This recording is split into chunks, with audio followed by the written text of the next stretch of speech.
Mari kita berdoa.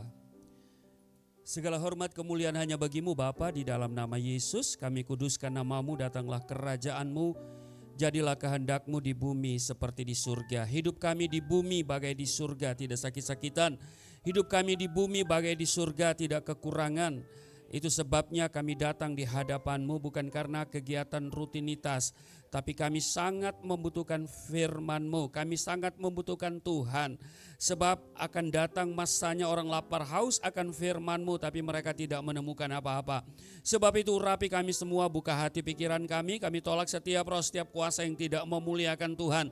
Setiap roh dan kuasa yang merampas perhatian, konsentrasi, yang mencuri kebenaran firman-Mu, kami patahkan, hancurkan dalam nama Tuhan Yesus. Hamba-Mu yang Engkau beri kesempatan untuk menyampaikan firman pada kesempatan ini, Engkau urapi secara khusus. Setiap kata kalimat yang keluar dari mulutku adalah kata kalimat penuh kuasa, penuh urapan. Setiap mereka yang mendengar diberkati, berakar, bertumbuh, berbuah di dalam Engkau. Kami diamkan seluruh suara hati kami, kecuali suara Tuhan kami mau dengar, di dalam nama Tuhan Yesus.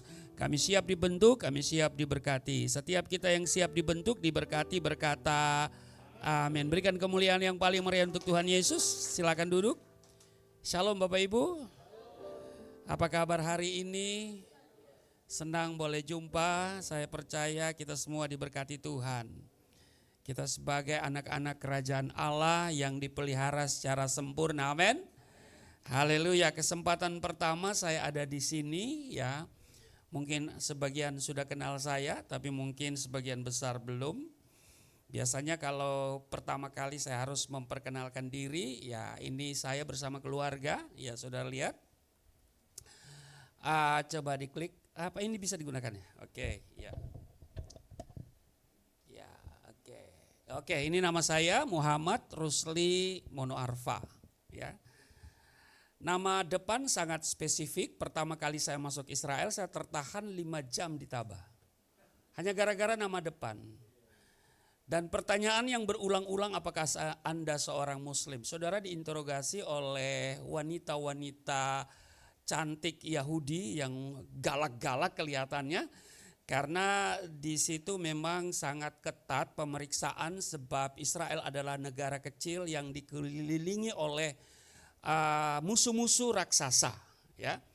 Dan saudara, pertanyaan yang tidak mengenakan secara berulang-ulang ditanyakan kepada saya, apakah Anda seorang Muslim? Sebenarnya Israel tidak ada masalah dengan Islam, Israel tidak ada persoalan dengan Muslim. Kalau kita lihat statistik data yang ada di seluruh Israel, tentu kalau Yahudi dominan. Populasi Muslim di seluruh Israel itu ada 16%. Kristen mungkin hari ini sudah 3%.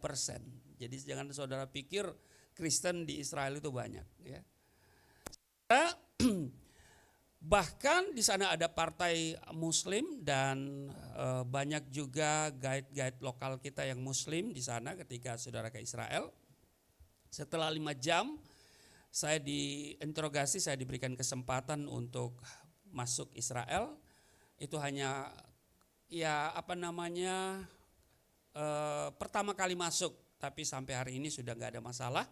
Ya, sudah perjalanan terakhir ke-12 di bulan Oktober 2022 dan perjalanan berikutnya nanti di bulan Mei, perjalanan ke-13 ke Israel. Nah, kalau Monoarfa adalah marga, berasal dari Gorontalo, tapi saya lahir besar di Sulawesi Tengah. Saudara, saya anak ke-15 dari ayah saya, tapi saya anak ketiga dari ibu saya. Paham? Ya, jangan nanti 5 menit baru saudara paham ya. Haleluya. Sebagai anak ke-15 saya dipersiapkan oleh ayah saya untuk menjadi seorang yang nantinya akan bawa siar Islam. Karena itu obsesi terbesar hidupnya, dan karena itu dia persiapkan saya, maka saya pun bertumbuh menjadi seorang penganut agama itu secara konsisten. Terlahir dari keluarga yang sakinah mawaddah warahmah tentunya, dan tidak pernah terpikir untuk satu saat jadi Kristen. Nauzubillah min zalik. Ya, saudara. bagi saya kekristenan itu tidak menarik. Kekristenan adalah orang yang tidak pernah komitmen dengan Tuhan. Mungkin di sini kagak, ya. Ya agak beda. Orang Kristen itu lebih menghargai penerbangan daripada datang gereja. Kalau saudara penerbangan 2 jam sebelumnya saudara sudah ada di bandara. Kenapa? Karena takut ketinggalan. Kenapa? Karena otaknya duit. Tapi kalau ke gereja saudara bisa berleha-leha di jalan dan tidak merasa sesuatu yang kurang kalau terlambat. Halo, di sini kagak ya? Padahal saudara, apa yang saudara ikat di bumi terikat di surga. Bagi saya orang Kristen adalah orang yang pandang enteng kepada Tuhan. Hanya bagus di lagu. Tapi dalam kehidupan praktis sungguh terlalu. Tuhan sedih.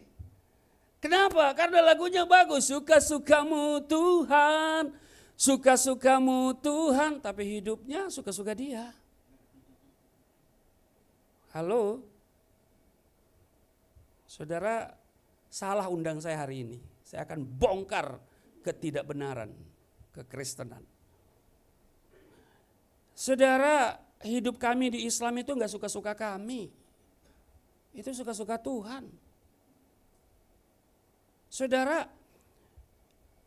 sholatnya di Islam itu tidak ada dalam Quran, nanti sholat subuh jam begini, sholat zuhur jam begini, sholat azhar jam begini, enggak ada. Itu kesepakatan ulama yang sejak dirumuskan sampai hari ini enggak bakalan dilewati, enggak bakalan lalai. Seorang presiden pun enggak bisa langgar.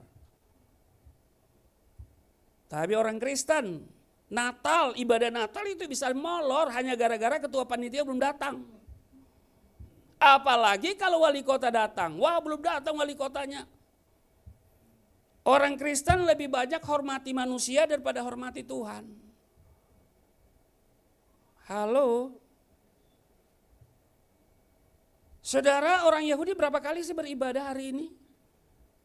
Dari Mazmur 119 ayat 164.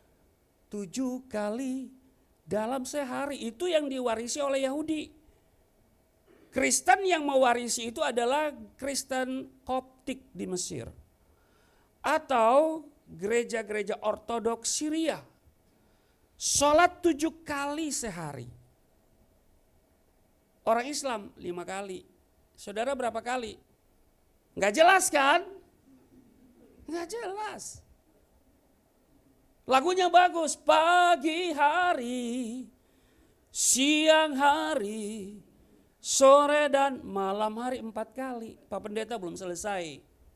Selanjutnya apa lagunya itu?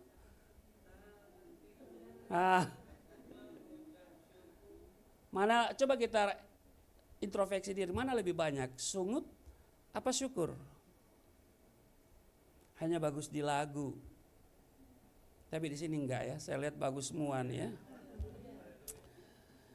Padahal nyanyinya bagus sekali. Biarlah manis kau dengar Tuhan.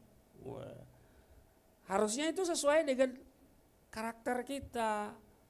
Ya, perkataan kita, perbuatan kita, orang-orang berbicara tentang kita, semuanya manis Tuhan dengar. Ya. Ya, itulah kekristenan. Mungkin hari ini saudara bukan orang Kristen tapi murid Yesus. Amin. Kalau saya lihat orang Kristen, nauzubillah min zalik. Bagi saya Kristen itu buruk. Makanya itu saya pegang prinsip yang kemudian belakangan saya tahu itu prinsip Alkitabiah. Pergaulan yang buruk merusak kebiasaan yang baik. Iya. Karena bagi saya orang Kristen tidak pernah komitmen dengan Tuhan. Orang Kristen itu lebih banyak pelit. Dia lebih loyal kepada tukang parkir daripada kolektor. Kalau giliran kasih kolektor, dia ambil angka terkecil. Enggak rela angka terbesar. Halo. Bagus di sini udah gak usah pakai kolektor, langsung kiris. Kalau di Manado saudara lihat gereja, di mana ada gereja, di situ ada warung. Apa korelasi antara warung dan gereja? Oh sangat. Masuk gereja, singgah warung, beli permen, tukar duit. Maka gereja juga punya strategi. Kolekte 10 kali kalau bisa. Ya kan? Ya kan? Ya itulah. Karena itu saya gak pernah tertarik tuh jadi Kristen. Kami itu bukan suka-suka kami loh.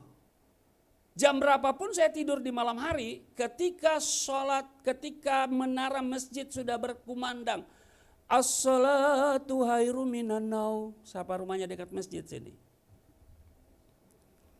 As-salatu khairum minan naum, artinya sholat itu lebih baik daripada tidur. Bangun saudara. Gak boleh, sholat subuh gak bisa. Gak bisa telat, gak bisa digandakan, gak bisa. Bangun sholat. Ya. Jadi bukan suka-suka saya. Ya, orang Kristen lagunya bagus sekali. Ku telah mati dan tinggalkan cara hidupku yang lama. Wah, mantap. Ya, orang Kristen mah udah mati semua. Ya kan? Ku telah mati. Adapun hidupku ini bukannya aku lagi, melainkan Kristus yang hidup di dalamku. Tetangga beli mobil dia panas. Orang bikin status di FB aja dia panas saudara. Apa-apa panas. Saya curiga saudara terbuat dari tanah yang keluar dari gunung meletus. Lahar panas. Tapi di sini nggak ada ya. Harusnya itu panggilan beribadah orang Kristen kalau saya baca di Alkitab, kalau saya pinjam kata-kata di Alkitab. Ibadah itu lebih baik daripada tidur, betul? Kalau di sana kan sholat itu lebih baik daripada tidur. Sholat itu kan ibadah, sholat itu doa. Ibadah itu lebih baik daripada tidur. Mana lebih baik, ibadah apa tidur? Ada beberapa banyak orang Kristen datang ibadah tidur. Tapi di sini nggak bakalan. Itu di gereja-gereja lama itu. Saya dulu di gereja lama saudara. Ya kan? Antara jemaat dan pendeta itu jauh, tinggi lagi. Saya tukang bangunin orang pada saat doa Bapa Kami. Biasanya itu kalau doa syafaat kan panjang tuh kan. Nah itu dia. Doa Bapa Kami udah dalam nama Tuhan Yesus yang mengajarkan kami berdoa bersama-sama. Oh saya teriak itu. Bapa Kami yang di surga. Artinya itu orang di depan tidur kan. Supaya dia kaget. Haleluya saudara. Ya. Karena itu na'udzubillah min zalik. Saya tidak akan pernah tertarik untuk jadi Kristen. Pertanyaannya adalah kenapa saya jadi Kristen? Saudara, mengapa saya jadi Kristen? Bukan keinginan saya nggak pernah terpikir untuk jadi Kristen. Ya, gak ada, secara manusia mustahil. Kenapa? Karena saya pegang prinsip-prinsip prinsip-prinsip Islami. Inna dina indahul Islam. Agama yang diridhoi oleh Allah hanyalah Islam. Di luar Islam mah kafir. Kenapa kafir? Karena mereka percaya 3 Allah. Allah Bapa, Allah Anak, Allah Roh Kudus. Kalau saya tes saudara ini satu persatu ini ya. Iman apa primer dalam kekristenan saudara pasti belepotan. Saya pernah ke Nias 4 kabupaten saya seminar. Saya mengkampanyekan stop jadi mualaf. Apa materi yang diberikan? Islamologi dan Kristologi. Terlalu mudah orang jadi mualaf daripada orang Islam murtad. Kenapa? Karena Islam pegang prinsip-prinsip. Ya. Wa man yabtaghi ghairal islami dina falan yuqbala minhu wa huwa fil akhirati minal hasirin. Barang siapa mencari agama selain Islam tidak diterima daripadanya dan di akhirat dia termasuk orang yang rugi. Jadi rugi kalau jadi Kristen. Saudara, Mono Arfa itu keluarga besar di Gorontalo. Ya, ada dua menteri keluarga saya yang waktu kemarin. Suharso Mono Arfa dan Sandiaga Uno. Neneknya itu Mono Arfa, Gorontalo. Waktu anak saya menikah, saya menghadap dua menteri itu. Ya. Saudara, saya aktif pada organisasi masyarakat, saya kader partai tertentu, artinya saya bisa jadi sesuatu di bangsa ini. Tapi ketika saya jadi Kristen, semua itu hilang. Saya tidak cari popularitas. Ya, nggak perlu populer. Bahkan jadi Kristen itu menderita. Kita sampai jam berapa di sini Pak Gembala? Oh bebas. Ya. Haleluya. Jadi saya tidak pernah tertarik melihat kehidupan orang Kristen. Maka itu bukan keinginan saya ketika saya baca Alkitab benar. Bukan kamu yang memilih aku, akulah yang memilih kamu. Saudara, yang kedua, kenapa saya jadi Kristen? Karena saya menemukan hidayah. Kok hidayah? Jangan-jangan si Ruben Onsu waktu ditanya, kenapa Anda jadi mualaf? Pasti dia bilang saya dapat hidayah. Hidayah dari Hong Kong. Quran bilang hidayah itu ada di sini. Quran yang bilang loh. Bukan saya yang bilang, Quran yang bilang. Wa atainahul injila fi hudan wa nurun. Allah bilang kami berikan Injil fihi di dalamnya hudan, petunjuk. Hidayah itu petunjuk. Ya. Jadi ini petunjuk loh saudara. Kok gak ada amin? Ini petunjuk loh, ini buku petunjuk. Ya. Saudara, apa yang saudara butuhkan dalam hidup ini? Sebutkan apa yang saudara butuhkan dalam hidup ini. Sukses, kaya, sehat, bahagia, selamat. Saya hanya punya satu kalimat pendek. Alkitab adalah petunjuknya. Amin. Quran yang bilang loh, bukan saya. Ya. Karena itu waktu saya baca Quran menunjuk Injil, fihi hudan, di dalamnya ada petunjuk. Bukan cuman petunjuk, tapi juga wanurun kata Quran. Al-Maidah 46. Al-Maidah 51 dipopulerkan oleh Ahok. Itu, saudara ya. Dan juga nur. Apa itu nur? Cahaya, terang. Amin. Kenapa kita butuh terang? Supaya jelas. Betul enggak? Kita butuh terang supaya jelas. Karena itu kalau ada suami orang berjalan dengan istri orang di Manado, atau istri orang berjalan dengan suami orang Manado bilang bahugel. Apa itu? Hubungan gelap. Ya. Di Alkitab semuanya jelas. Amin. Enggak ada yang ditutup-tutupi di sini. Semua jelas. Saudara butuh apa? Ini petunjuknya. Dan saya menemukan petunjuk, saya singkat saja saudara, karena kalau saya bersaksi secara keseluruhan, sampai besok kita masih ada di sini ya. Padahal besok udah lebaran ya saudara ya. Haleluya. Nah inilah yang saya temukan, yaitu Yohanes 5 ayat 24, Yohanes 10 ayat 9, Yohanes 10 ayat 28, 14 ayat 6, Kisah Rasul pasal 4, 12.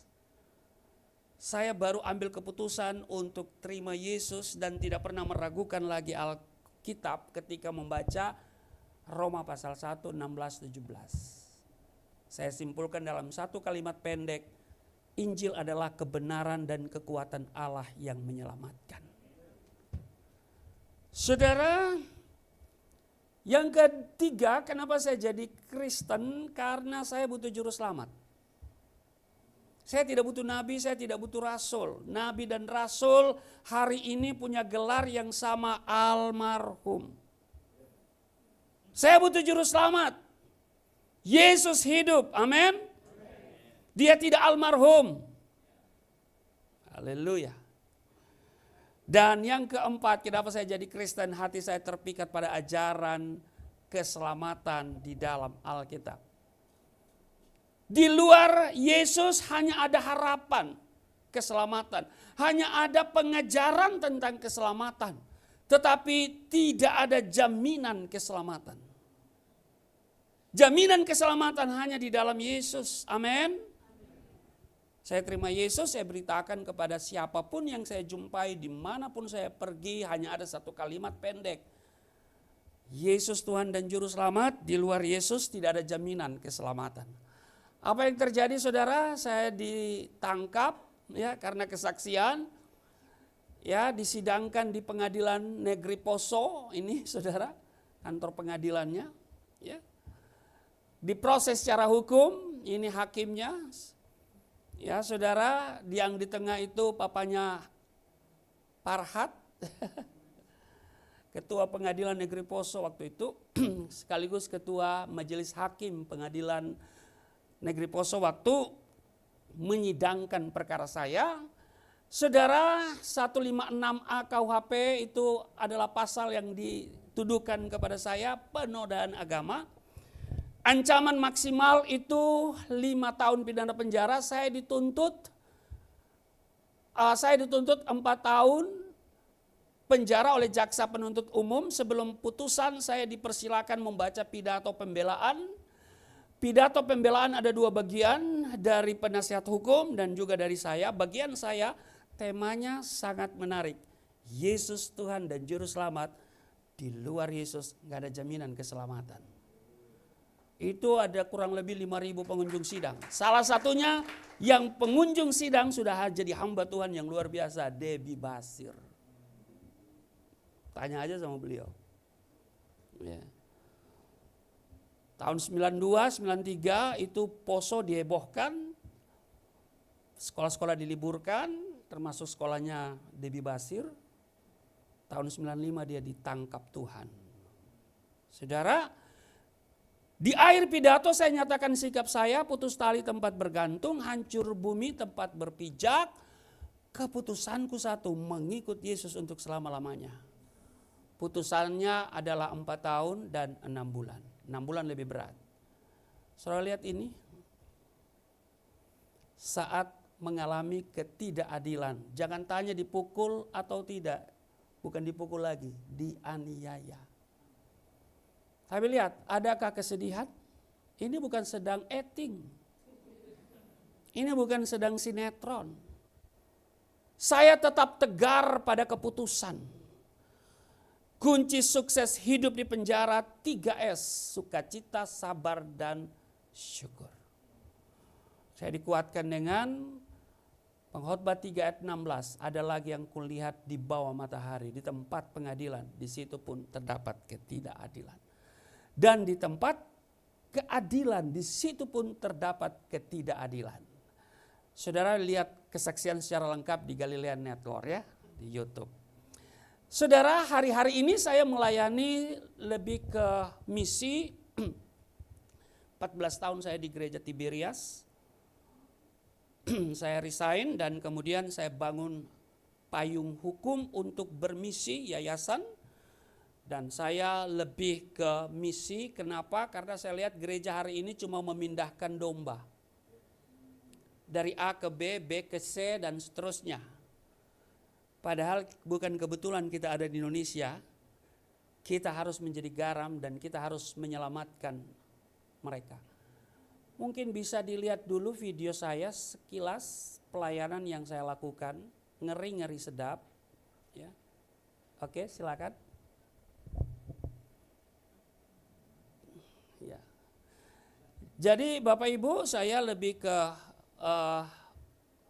tanggal 28 Januari kemarin kami bikin Natal di Pondok Pesantren Al Zaitun. Keren kan? Saya minta dukungan gereja nggak ada yang mendukung. Saya lihat banyak salah kaprah di Indonesia untuk misi, gereja-gereja sudah kehilangan semangat misi. Kalau mau bermisi di Indonesia harus mengerti konteks Indonesia. Indonesia sudah terlanjur terarabisasi. Semua yang berbau Arab di Indonesia pasti diterima. Dan Indonesia sangat benci terhadap dunia barat. Konyolnya, gereja-gereja yang ada di Indonesia semuanya sebagian besar belakangan baru muncul yang dari Timur Tengah. Semua produk dari barat. Maka itu ada ketegangan bagi saya dan juga umat Islam. Kristen itu agamanya orang barat, barat itu kolonialis, penjajah. Kita lihat, oke, diklik ya. Oke. Mana suaranya? Ya. Ini lagu Arab tapi lagu rohani saudara ya.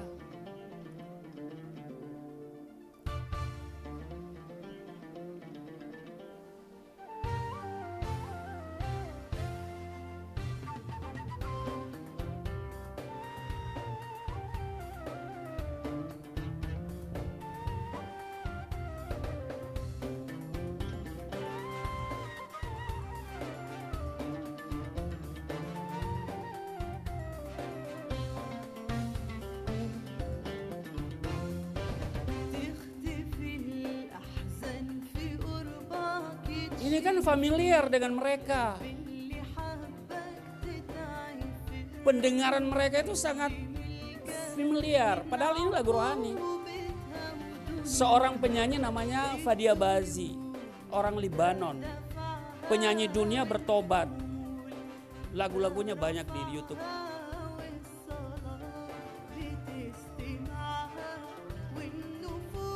Ini di Cibinong, tempat saya. Ini Ibu Siti Fadila.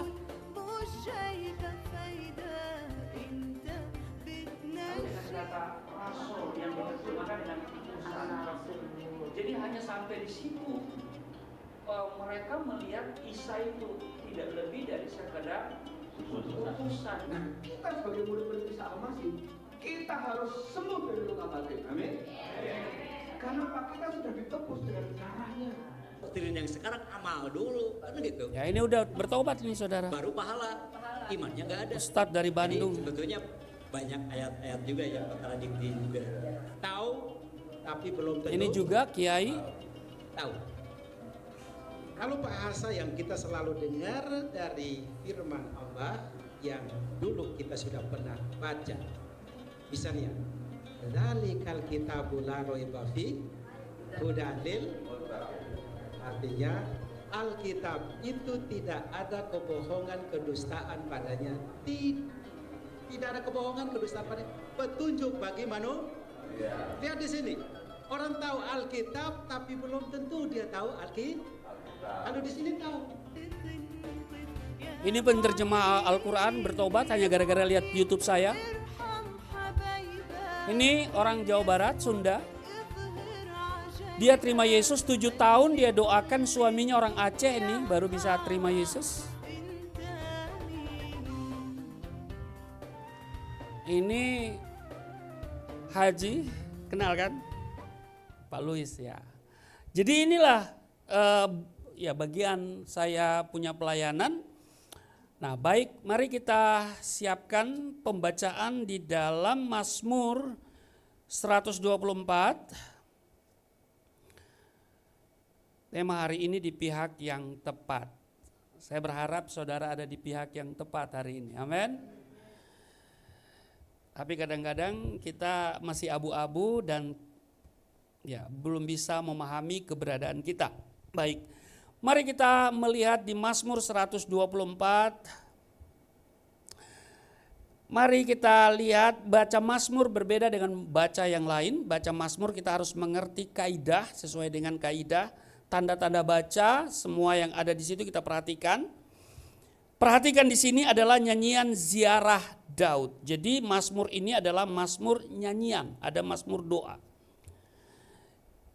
Mazmur nyanyian, nyanyian apa? Nyanyian ziarah. Apa itu ziarah? Kalau kita baca di Kamus Besar Bahasa Indonesia, ziarah berkunjung ke tempat yang dianggap keramat atau mulia untuk doa.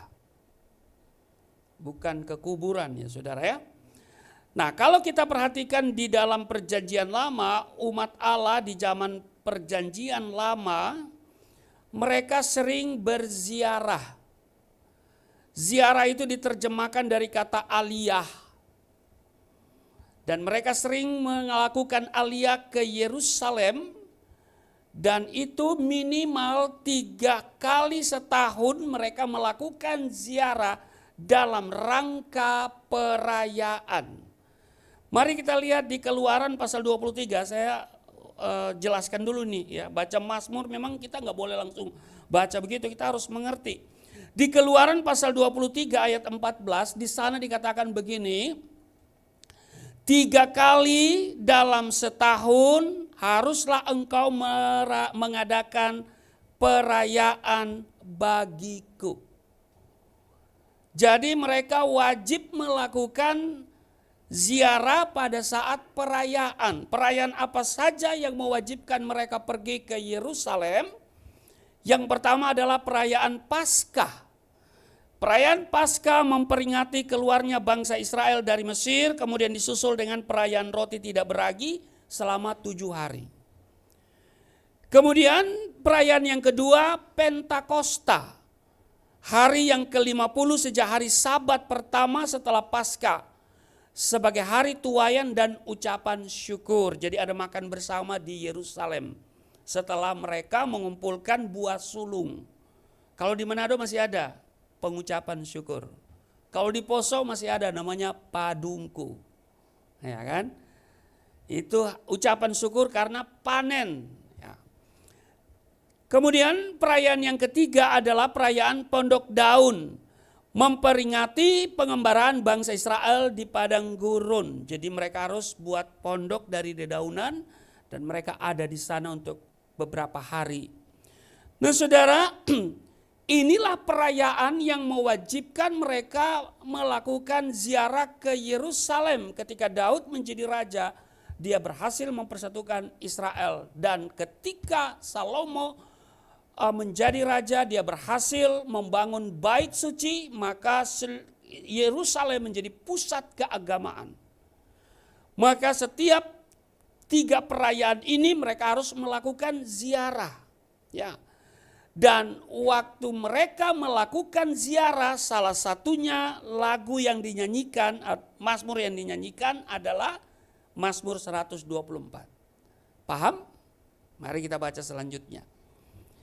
Jikalau bukan Tuhan yang memihak kepada kita, koma, lalu ada tanda garis. Di garis itu ada tertulis, biarlah Israel berkata demikian. Sebagaimana nyanyian ada yang namanya ref. Biasanya WL bilang begini nih. Ya, kode. Ya kan? Dia balik ke ref. Maka untuk membaca Mazmur kita harus perhatikan refnya. Sebelum masuk ke bait berikutnya kita harus balik ke refnya. Maka cara membacanya seperti ini. Ayat 2 dikatakan begini. Jikalau bukan Tuhan yang memihak kepada kita ketika manusia bangkit melawan kita, koma. Kita balik lagi ke refnya. Jikalau bukan Tuhan yang memihak kepada kita, maka ayat yang ketiga. Mereka telah menelan kita hidup-hidup ketika amarah mereka menyala-nyala terhadap kita. Titik 2 balik lagi ke ref. Jikalau bukan Tuhan yang memihak kepada kita, ayat 4, maka air telah menghanyutkan kita dan sungai telah mengalir melingkupi diri kita. Jikalau bukan Tuhan yang memihak kepada kita, ayat 5, maka telah mengalir melingkupi diri kita air yang meluap-luap itu titik. Antara ayat 5 dan 6 ada jarak spasi yang cukup, bisa saudara balik, bisa langsung. Saya memilih 2 kali saja balik di nanti di ayat 8 ya, saya balik lagi. Jikalau bukan Tuhan yang memihak kepada kita, terpujilah Tuhan yang tidak menyerahkan kita menjadi mangsa bagi gigi mereka.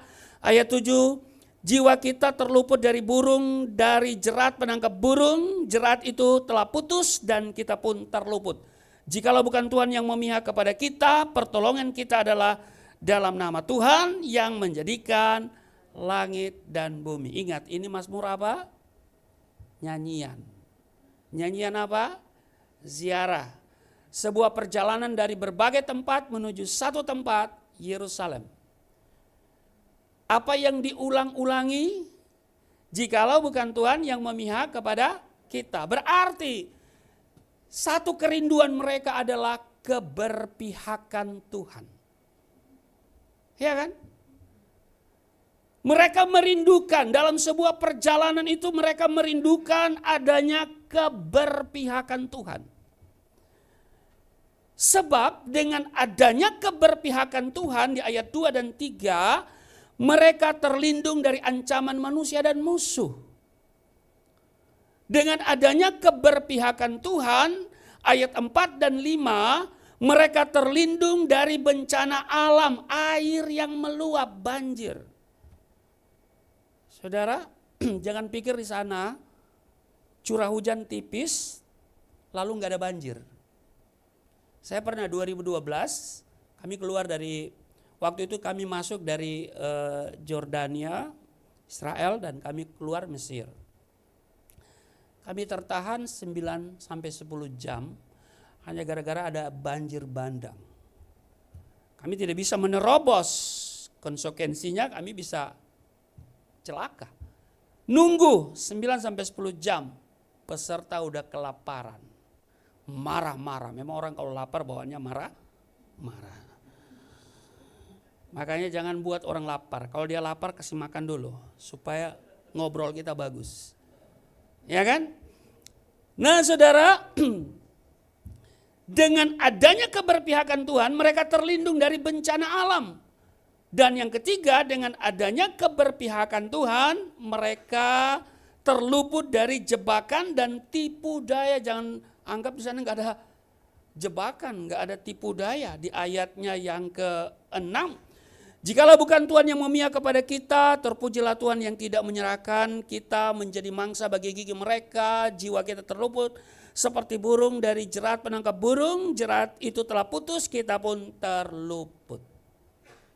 Menarik saudara bahwa mereka sedang merindukan sebuah keberpihakan Tuhan. Apa artinya bagi kita? Hidup ini adalah sebuah perjalanan. Amin. Bisa 70, bisa 80, tapi juga bisa kurang, bisa lebih. Paling tidak kita sedang berjalan menyelesaikan tahun 2025.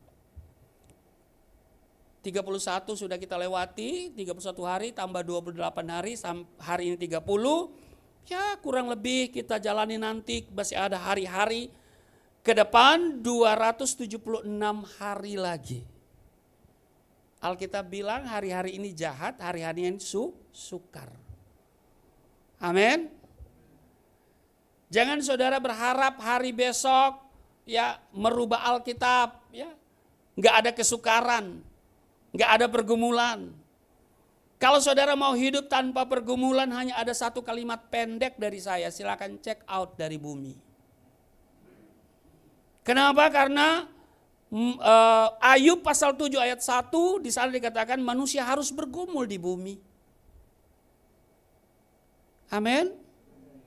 Kalau saudara mau hidup di bumi harus bergumul. Ya. Kalau saudara tidak mau bergumul ya check out dari bumi. Kemana ya pindah ke tempat yang lain. Amerika sedang membuka kesempatan untuk pindah ke planet Mars. Murah ditawarkan saudara, hanya tiket $11. $11 berapa Pak Gembala? Murah kan? Tapi hanya ditanggung 1 kali perjalanan.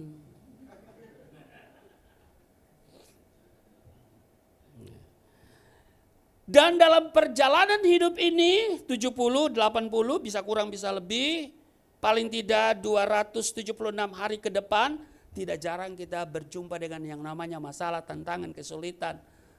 Ya kan? Dan karena itu kita membutuhkan keberpihakan Tuhan. Amin. Masalah boleh ada, tantangan boleh ada, kesulitan hadir dalam hidup kita. Tapi kalau Tuhan berpihak kepada kita, Alkitab bilang kita akan tampil menjadi pemenang. Saya baca Alkitab itu luar biasa.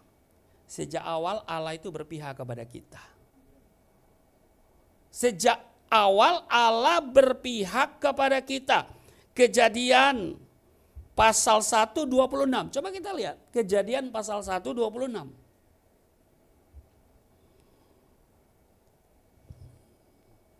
Kejadian pasal 1:26, apa yang tertulis di sana kita baca, bisa ditampilkan ya. Ya. Berfirmanlah Allah, baiklah kita menjadikan manusia menurut gambar dan rupa kita. Coba tengok kiri kanan. Menurut rupa Allah. Coba lihat, tengok kiri kanan. Kulihat di wajahmu kemuliaan Raja, supaya mereka berkuasa. Jadi tujuan Allah ciptakan kita menurut gambar dan rupa Dia. Kalau bahasa Paulus itu kemuliaan. Supaya apa? Kita berkuasa. Supaya tidak dikuasai, supaya tidak ditaklukkan, tetapi menaklukkan. Tujuannya apa? Satu kata, menang. Amin. Tapi dalam perjalanan waktu, manusia cenderung meninggalkan keberpihakan Tuhan. Lebih memilih DOSA, dosa. Dosa yang membuat keterpisahan. Dan keberpihakan Tuhan itu menjadi kabur. Tetapi Tuhan tidak tinggal diam. Dia kembali membentuk umatnya. Kita lihat di dalam Yesaya 41 ayat 10. Yesaya 41 ayat 10 bilang begini, saudara. Janganlah takut sebab aku menyertai engkau. Janganlah bimbang sebab aku ini Allahmu. Aku akan meneguhkan, bahkan akan menolong engkau. Aku akan memegang engkau dengan tangan kananku. Tuhan pegang kita dengan tangan. Kenapa bukan dengan tangan kiri? Jangan saudara berpikir karena tangan kanan lebih kuat daripada tangan kiri. Salah. Karena pada Allah tidak ada kelemahan. Tapi kenapa Dia pegang kita dengan tangan kanan bukan dengan tangan kiri? Ini menunjukkan keberpihakan. Amin. Kalau saudara didatangi oleh tangan kanannya presiden, saudara harus jawabannya siap terus. Jangan lawan, walaupun dia salah, presiden berpihak kepada dia loh. Betul?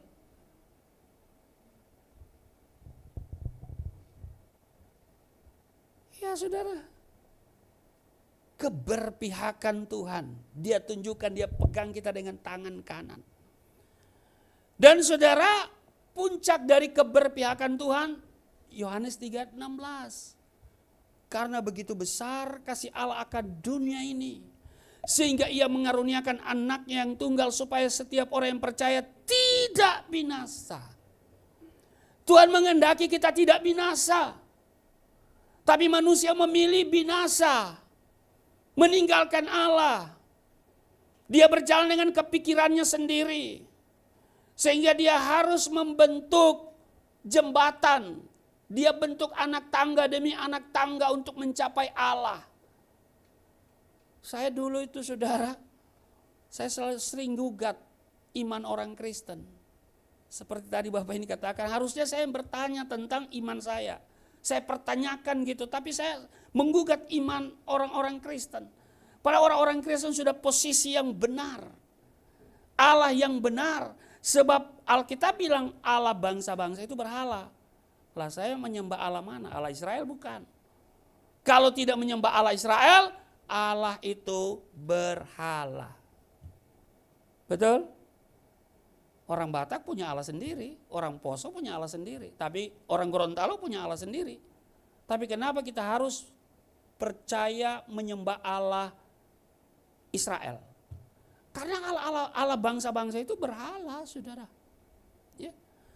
Nah, jadi Allah mau supaya semua ini diselamatkan, tidak binasa. Klimaks dari keberpihakan Allah itu ketika Yesus disalib. Karena itu Paulus bilang, jika Allah di pihak kita, seng ada lawan, ya kan? Seng ada lawan itu bukan gak ada masalah. Masalah ada, tantangan ada, karena kita masih ada di bumi. Tapi Allah berpihak kepada kita. Dan keberpihakan Allah hanya satu kata, menang. Pertanyaannya, apakah saudara ada di pihak yang tepat? Di satu sisi kita membutuhkan keberpihakan Tuhan, tapi di lain sisi kita tidak berpihak kepadanya. Jangan pernah ragukan Allah berpihak kepada kita. Dia Immanuel, Allah yang beserta dengan kita. Hanya persoalan adalah apakah kita berpihak kepadanya? Supaya keberpihakan Allah itu menjadi harmonis, maka kita pun harus berpihak kepadanya. Apa yang harus kita buat supaya keberpihakan itu menjadi harmonis? Minimal 3 saja saya sampaikan pada kesempatan ini. Yang pertama, harus punya iman. Amin. Iman adalah dasar dari segala sesuatu yang kita harapkan, bukti dari segala sesuatu yang tidak kita lihat. Tapi persoalannya iman yang bagaimana? Saudara merasa saudara sudah punya iman, benarkah? Saudara, iman yang benar, iman yang didasarkan pada apa yang Tuhan katakan, bukan pada apa yang kita lihat atau kita rasa. Jangan main perasaan dengan Tuhan. Ada orang, saya rasa Tuhan ada di sini. Gak usah. Nanti tetanggamu bilang, saya gak rasa. Lah, jadi perbantahan. Lucy, Gina semalam. Ya kan?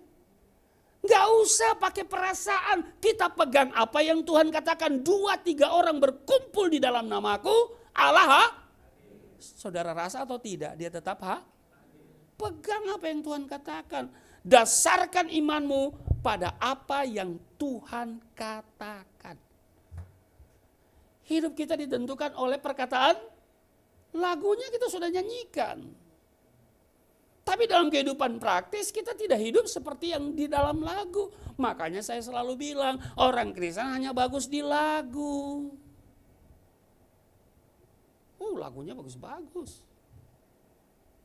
Makanya kadang-kadang nih Tuhan gak terlalu senang lihat kita nyanyi di dalam gereja. Karena semuanya bagus. Bukan berarti gereja gak bagus ya. Harus datang gereja saudara. Sebab kadang-kadang di gereja kita munafik. Ya. Penyembahannya haleluya. Bahasa rohnya sampai ke langit yang ke-7. Tapi hablum minan nas, hubungan dengan mertua, mantu, bentrok. Munafik. Apa itu munafik? Muka Nabi, pikiran kotor. Itu munafik tuh. Ya. Maka itu kalau saudara perhatikan salib Yerusalem. Kita banyak salib ini sih ya. Salib ini kan salib Eropa. Salib Yerusalem itu sama. Sesi ini sama ini sama. Kenapa? Karena hablum minan nas ya, menjadi ukuran hubungan kita dengan Tuhan. Adalah sebuah kebohongan kalau saudara, aku mengasihi engkau Yesus. Tapi dengan sesama, kesaksian hidup kita rusak. Ya. Jadi dasarkan imanmu pada apa yang Tuhan katakan. Kalau secara praktis harus jangan pakai iman kalau. Kalau enggak hujan ya saya datang Pak Gembala ya. Kalau saya diberkati saya nanti dukung pelayanan ya. Ya. Kalau, itu namanya pedagang. Saudara itu jiwa otakmu pedagang.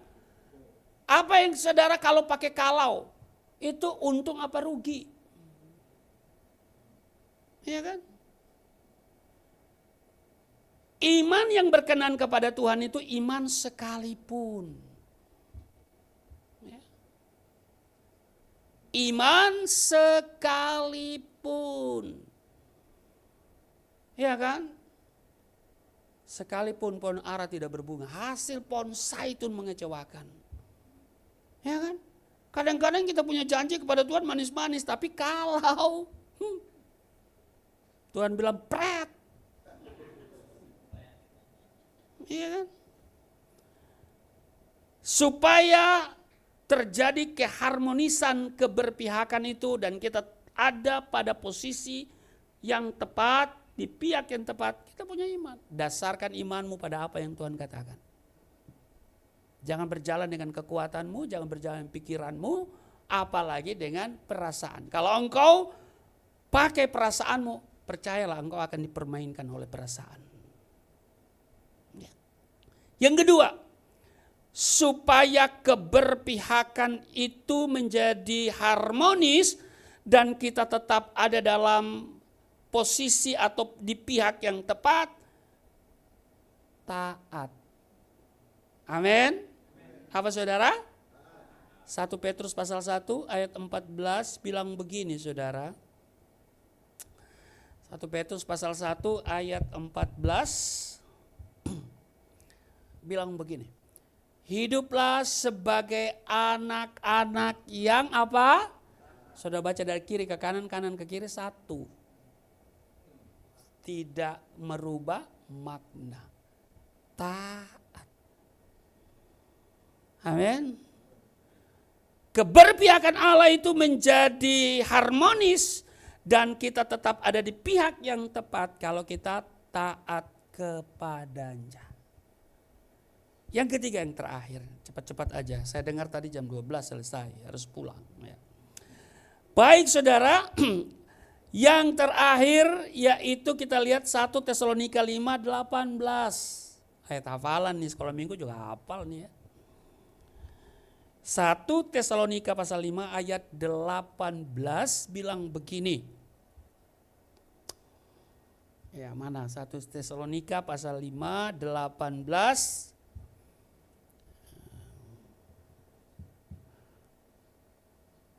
1 Tesalonika? Oh enggak. Oke. Mengucap syukurlah dalam segala hal. Dalam segala, perhatikan. Dalam segala itu yang Tuhan kehendaki. Tuhan hanya minta kita mengucap syukur kok. Amin. Bukan soal berapa banyak kali engkau datang kepada Tuhan. Tapi apakah sepanjang hari engkau mengucap syukur? Ya kan, makanya pagi hari, siang hari, sore dan malam hari, tak hentinya mengucap syukur. Amin. Saudara, saya mau bilang begini, ini di akhir khotbah saya hari ini, semua dosa tentu jahat, betul? Di Kristen itu nggak ada dosa kecil, dosa sedang, dosa besar nggak ada. Nggak ada klasifikasi dosa, hanya ada dosa yang diampuni dan dosa yang tidak diampuni. Semua dosa jahat, tapi kalau saya boleh bilang, dosa yang paling jahat bukan membunuh, walaupun membunuh itu jahat. Dosa yang paling jahat itu bukan berzina, walaupun berzina itu jahat. Apa yang paling jahat? Yaitu bersungut-sungut. Dari mana saya tahu itu paling jahat, saudara? Mari kalau kita perhatikan ayat ini, Tuhan menghendaki supaya kita mengucap syukur dalam segala hal. Saya melihat di Bilangan pasal 14, mari kita lihat Bilangan pasal 14 pada ayat 1, 2, dan 3 kita baca dulu. Lalu segenap umat itu mengeluarkan suara nyaring dan bangsa itu menangis pada malam itu. Ayat 2, bersungut-sungutlah semua orang Israel kepada Musa. Kadang-kadang kita nggak ngerti apa sih konkretnya bersungut-sungut itu apa sih Pak Pendeta. Di sini nampak. Dan segenap umat itu berkata kepada mereka, apa? Itu sungutan tuh. Sungutan itu begini ya.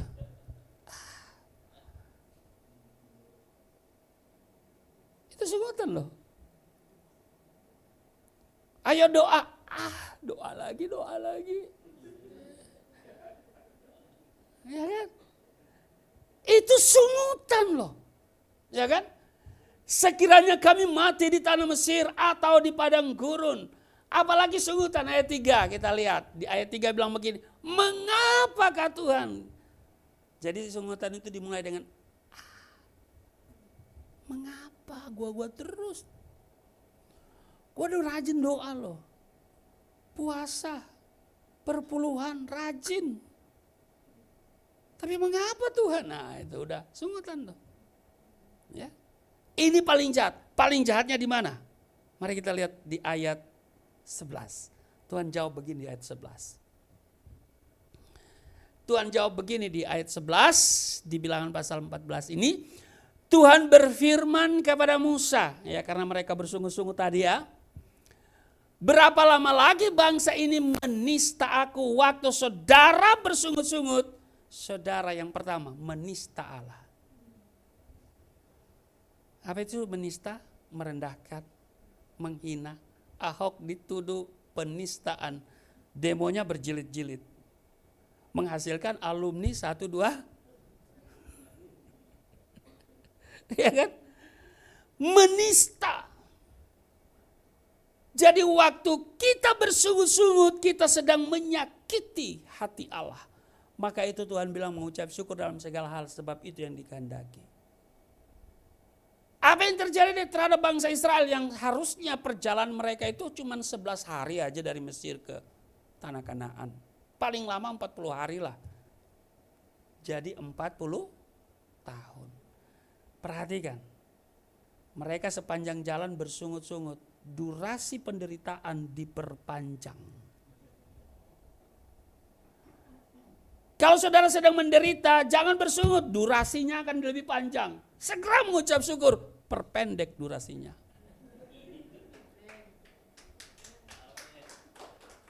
Amin. Pokoknya terima kasih Tuhan kalau ini terjadi dalam hidupku. Aku tahu Engkau tidak pernah meninggalkan, membiarkan aku. Engkau selalu berpihak kepada. Pokoknya begitu aja saudara. Ucap syukur aja. Yang kedua, kenapa jahat? Ini Tuhan bilang begini. Dan berapa lama lagi mereka tidak mau percaya kepadaku. Waktu saudara sedang bersungut-sungut. Saudara sedang membangun narasi tidak percaya lagi kepada Tuhan. Waktu saudara bersungut-sungut, ketika orang lain mendengar, mereka juga terbawa. Mulai tidak percaya sama Tuhan. Gua udah doa, udah pelayanan, tapi hidup gue begini-begini terus. Jadi tawar hati dia, padahal dia itu baru pingin melayani Tuhan gitu kan. Mau sungguh-sungguh dengan Tuhan gitu loh. Saudara membangun narasi tidak percaya lagi. Ini jahat. Mari kita berjalan di pihak yang tepat. Allah selalu berpihak kepada kita. Amin. Tapi mari kita merespon. Punya iman yang didasarkan pada apa yang Tuhan katakan. Kita mau taat dan kita mau bersyukur. Sebab paling akhir Amsal bilang begini. Amsal 15 ayatnya yang ke-15 bilang begini. Saya tutup dengan ini Amsal. Hari orang berkesusahan buruk semuanya. Saudara, 276 hari ke depan itu buruk semuanya kata Alkitab. Hari-hari yang sukar, hari-hari yang jahat. Bagaimana merubah hari yang jahat, hari yang sukar itu? Bersyukur. Tidak ada hari baik bagi orang yang suka bersungut, ngedumel, berkesusahan. Tetapi orang yang gembira hatinya selalu pesta. Pesta itu apa sih? Pesta itu happy. Pesta itu apa sih? Kelimpahan. Saudara bikin pesta. Mau bikin pesta apa? Ucapan syukur ulang tahun. Saudara undangan berapa? 20. Masa saudara siapin makanan 10? Saudara undang 20, pasti makanannya 40. Kenapa? Babungkus. Artinya pesta itu jangan pernah bikin pesta kalau kurang. Iya toh? Karena orang makan babungkus. Tuhan Yesus memberkati, mari kita berdoa. Terima kasih Tuhan. Hari ini kami diingatkan bahwa Engkau selalu berpihak kepada kami. Dalam menjalani hidup yang penuh dengan kesukaran, yang sulit, kami mau berpihak kepadamu. Terima kasih, hamba sudah selesai berbicara, tapi biarlah Roh Kudus terus berbicara. Materaikan setiap firman, tidak untuk dilupakan, tapi untuk dilakukan. Di dalam nama Tuhan Yesus berdoa, amin.